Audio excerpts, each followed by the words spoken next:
Boa noite, paz e bem. Sou Paulo da Costa Paiva, o idealizador da mídia digital Partilha Franciscana.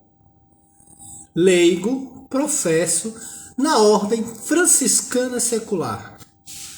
E hoje, novamente, estou tendo mais um live, mais um encontro, uma partilha com vocês.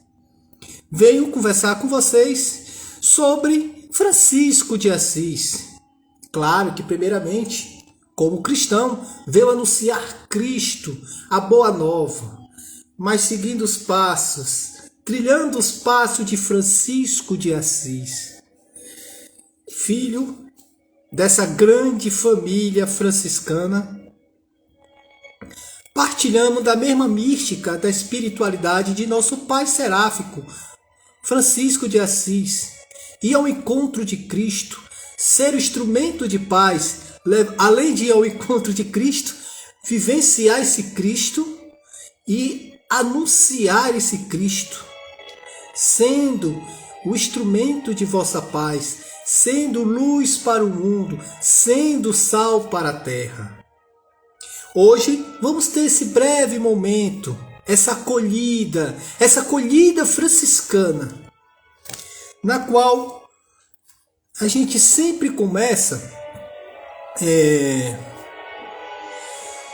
com uma breve história, mais um capítulo da história de São Francisco de Assis, contada, relatada por um grande biógrafo, uma das maiores referência nos escritos franciscanos, que é Tomás de Celano, que tem uma obra vasta falando sobre São Francisco de Assis.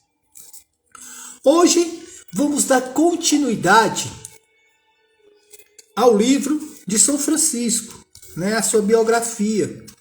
Hoje vamos para o segundo capítulo desse primeiro livro, contando a história de São Francisco, que tem como título Como o Senhor visitou-lhe o coração por meio de uma doença e de uma visão noturna. Deixa eu abaixar aqui um pouquinho o volume.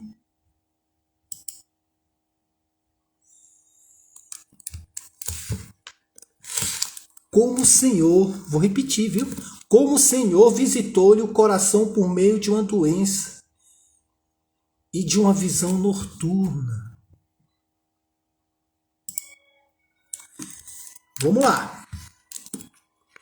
De fato, quando ele ainda vivia no pecado, com paixão juvenil, arrastado pelas paixões da idade e incapaz de controlar-se, poderia sucumbir ao veneno da antiga serpente. Mas a vingança, ou melhor, a misericórdia divina, subitamente desperta sua consciência por meio de uma angústia na alma e de uma enfermidade no corpo, conforme a palavra do profeta. Hei de barrar teu caminho com espinhos e cercá-los de muralhas. Olha só, Prostrado por longas enfermidades, que é o que merece a teimosia dos homens, que não se emenda, a não ser com castigos, começou a refletir consigo mesmo de maneira diferente. Já um pouco melhor e apoiado com um bastão, começou a andar pela casa para recuperar as forças. Certo dia saiu à rua e começou a observar com curiosidade a paisagem que o cercava. Mas nem a beleza dos campos, nem o encanto dos vinhedos, nem coisa alguma agradável de se ver conseguia satisfazê-lo. Ficou surpreso com sua mudança repentina e começou a julgar estutissimamente os que amavam essas coisas.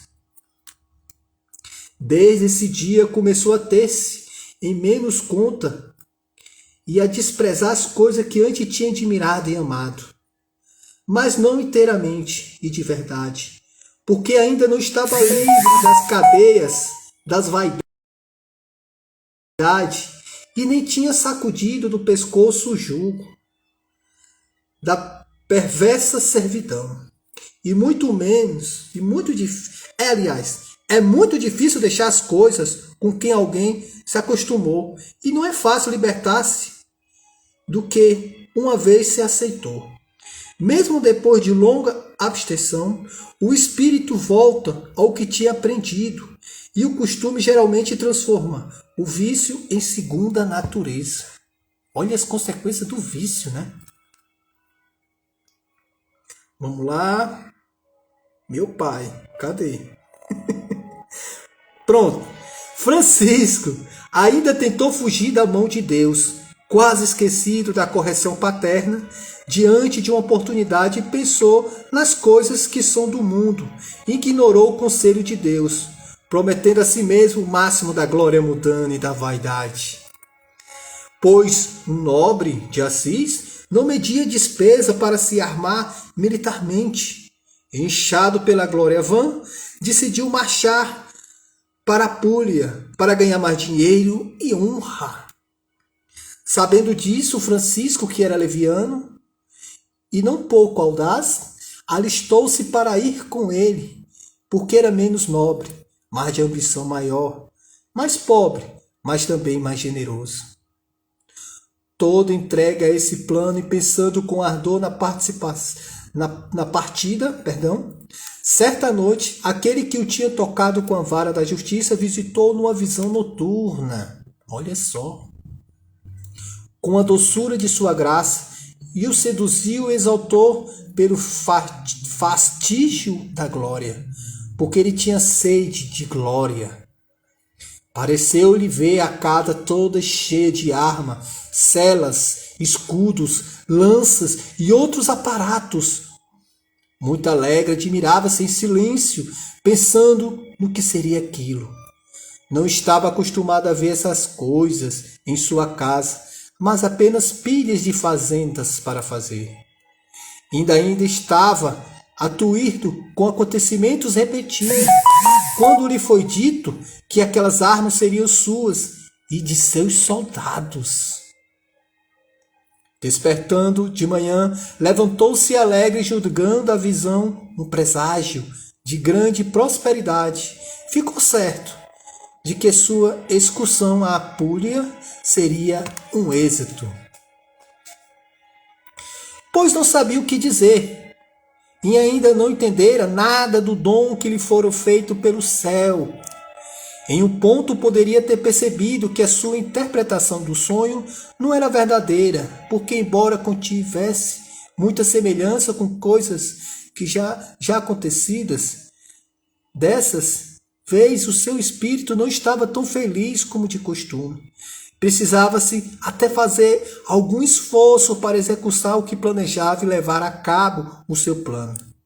É muito interessante essa menção de arma. Logo aqui, no começo, muito oportunamente, se ofereceram armas ao soldado que vai combater o forte amado. E como outro Davi, o nome do Senhor dos Exércitos há de libertar Israel do antigo opróbrio dos inimigos. Muito interessante esse capítulo. Aqui fala, vou falar assim por alto, aqui fala do processo de conversão de Francisco.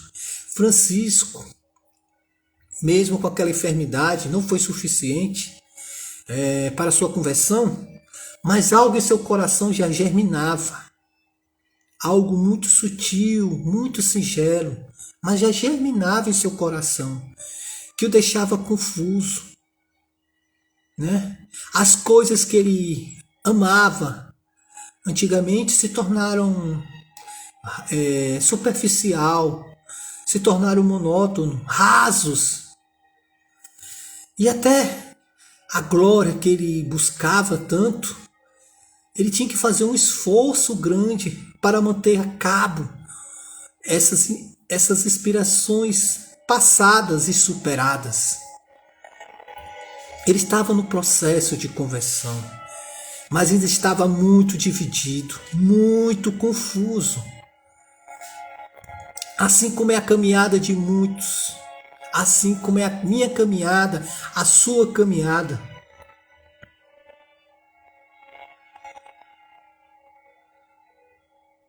Às vezes é muito confusa e é necessário silêncio, é necessário reflexões, é necessário discernimento, botar na balança os prós e os contras, descobrir o seu objetivo de vida, descobrir o que é essencial em sua vida. Francisco passou por tudo isso antes de abraçar de vez aquilo que para muitos era loucura, aquilo que para muitos era insanidade. Mas Francisco estava seguro no que ele viveu e experimentou. Ele estava disposto a deixar tudo, toda a sua segurança, todo o seu conforto, por algo precioso, por algo que não jamais seria desfeito, destruído, consumido, porque era algo eterno. Ele deixou tudo, vendeu tudo para comprar aquele tesouro. E ele comprou a preço de sangue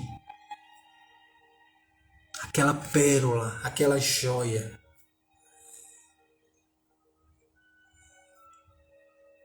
E ele fez o grande investimento de sua vida. Não somente sua, mas muitas almas foram salvas. Muitas almas foram resgatadas para Deus através da escolha de Francisco. Que mais para isso, apesar de toda a confusão, de toda dúvida, ele soube fazer a escolha certa. Mas para isso foi necessário silêncio, foi necessário reflexão, foi necessário humildade, foi necessário a dor para se desapegar de tudo aquilo. Francisco, nesse segundo capítulo de sua história, que fala do processo de conversão, dos sonhos que ele teve, né? Um sonho que ele aspirava a ser um grande guerreiro, um cavalheiro que chegava à nobreza, um burguês chegando à nobreza. Seu pai o sonhava, Pedro sonhava em vê-lo como um duque. Olhava com seu filho com prazer, imaginando ele um nobre. Mas Deus tinha outros planos para Francisco. Deus tinha outros planos para a igreja, para a história. E a gente já sabe. Mas vamos acompanhando capítulo por capítulo a história de Francisco, contada por Tomás de Celano. Hoje paramos no capítulo 2. Mas só para dar uma adocicada, vou dizer para vocês qual o título do terceiro capítulo. Como transformado interiormente, mas não exteriormente, falou alegoricamente de um tesouro encontrado e de uma noiva. Quem será essa noiva, hein? Que Francisco se apaixonou e que deixou tudo. Olha que a gente falou de uma pérola, de um tesouro encontrado. Já estou dando spoiler, né? Dos próximos capítulos. Mas a história de Francisco, como a minha história, como a sua história, como a história de muitos cristãos, tem um objetivo. O objetivo é nos encontrarmos verdadeiramente com Cristo, nos tornarmos Cristo, um novo Cristo. O que seria um novo Cristo se não um cristão por excelência? Não um cristão de fachada, não um cristão de aparência, mas um cristão por excelência. Aquele que abraça a sua fé com coerência. Aquele que abraça a sua fé não como barganha, com medo de ir para o inferno, ou de fazer o bem simplesmente para ir para o céu. Deus não quer troca, Deus não quer negociar barganhas. Tudo tem que ser por livre e espontânea vontade, sem interesse nenhum, nem da própria salvação. Isso é consequência. Viemos ao mundo não para julgar, mas para amar, amar, amar e amar. Julgar só cabe a Deus. Não percamos tempo com a cilada do julgamento. Assim caíram muitos rigorosos, zelosos da palavra, da lei. E Cristo chamava muitos deles de hipócritas, porque eles valorizavam mais a letra do que o ser humano. E quando a letra é mais valorizada do que o ser humano, ela se torna morta. A vida acima de tudo. A dignidade do próximo acima de tudo. Então, busquemos refletir nossa vida, nosso dia a dia. Será que eu estou sendo um cristão coerente? Que tipo de cristão eu sou? Que tipo de cristão eu sou? Aquele cristão confuso ainda sobre o que querer da minha vida, me encontrar na minha vida? Francisco passou por essa fase, mas ele saiu. Há quantos anos você está nessa fase? Francisco, ele passou muito tempo na confusão, na dúvida.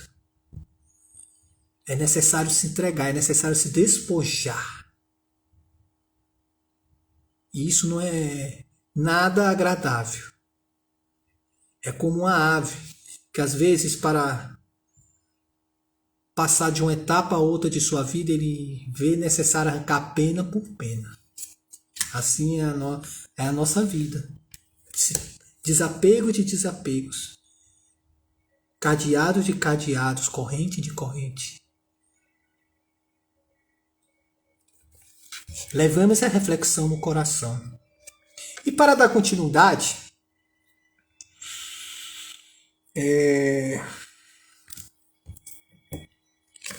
eu vou ler o Evangelho para vocês de hoje. Evangelho de Marcos, do 26 ao 34. Repetindo, Evangelho de Marcos, do 26 ao 34. Vamos lá?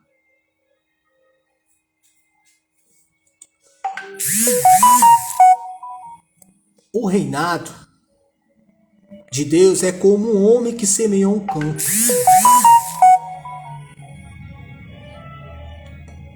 De noite se deita, de dia se levanta, e a semente germina, cresce, sem que ele saiba como. A terra por si mesma produz fruto. Primeiro o caule, depois a espiga cheia de grão, e quando o trigo está maduro, passa a foice, pois chegou a ceifa. Dizia também: com que comparemos o reino de Deus? Com que parábola explicaremos? Com uma semente de mostarda, quando é semeada na terra, é a menor das sementes. Depois de semeada, cresce e se torna a maior de todas as hortaliças, e lança ramos tão grande que as aves podem aninhar em sua sombra. Como uma parábola semelhante, lhe expunha a mensagem adaptada à sua capacidade. Sem parábola, não se expunha nada, mas em particular explicava tudo aos seus discípulos. Olha só. Ele fala no Evangelho, né? Da semente que germina e cresce.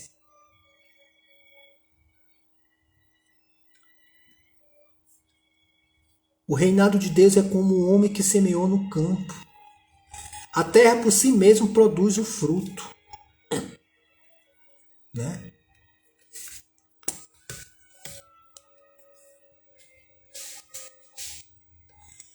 No Evangelho, eu não estou aqui para explicar o Evangelho em si, né? Mas para anunciar. Mas ele está muito rico em explicações. Muito cheio de mensagens profundas, veladas, muito rico.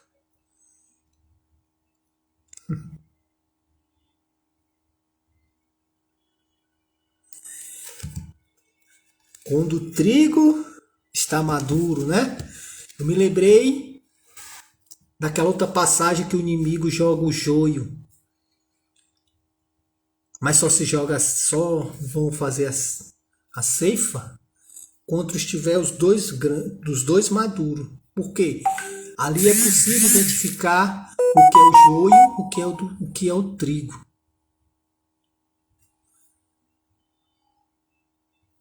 Assim é a nossa vida. A gente vai chegar a um momento da nossa vida que a gente vai prestar conta de tudo. De tudo. A gente vê o mundo, nós viemos ao mundo não para se divertir, para brincar e nem para sofrer. Sofrer é consequência também do egoísmo da humanidade, do egoísmo até nosso mesmo. Viemos ao mundo nesse contratempo dos desafios, das dores do prazer, para amadurecer como essa semente amadurece. Essa semente é a nossa própria alma, é a nossa própria consciência. Que ela tem que amadurecer e se tornar um com Cristo. Assim como é o nosso corpo, o templo do Cristo, assim deve ser essa semente. Ela tem que frutificar. E só existe uma forma de frutificar. Germinando essa semente. E o que vai germinar essa semente? O próprio Cristo. Pois somos morada do Senhor. Olha que eu só queria proclamar um evangelho, né? Eu não vou me aprofundar, mas que você leia esse evangelho. Leia atentamente. Silencie. Medite em cima da palavra.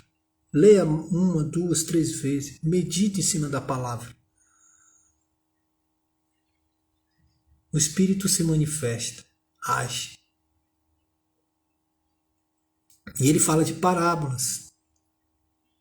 Essa tradução é um pouco diferenciada, que é a Bíblia do Peregrino. É uma Bíblia de estudo, na época que eu fazia teologia. Mas a parábola, ele dizia parábola em público, mas para os seus ele esmiuçava, palavra por palavra, o que ele dizia em aquelas parábolas. Porque não devemos jogar a pérola aos porcos. Né? Nem todo mundo está preparado para as coisas sagradas, as coisas eternas.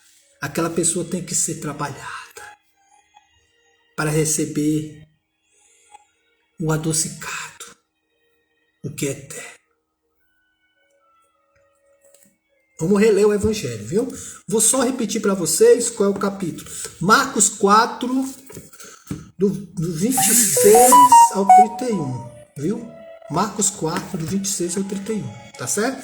E para finalizar, já estiquei demais, uma breve oração feita pelo próprio Francisco, já que hoje é sexta. Estou vestido de cinza. Toda quarta e sexta estou de cinza. Que para lembrar a penitência. Para lembrar a penitência. Né? Sexta-feira. A gente lembra a sexta da paixão.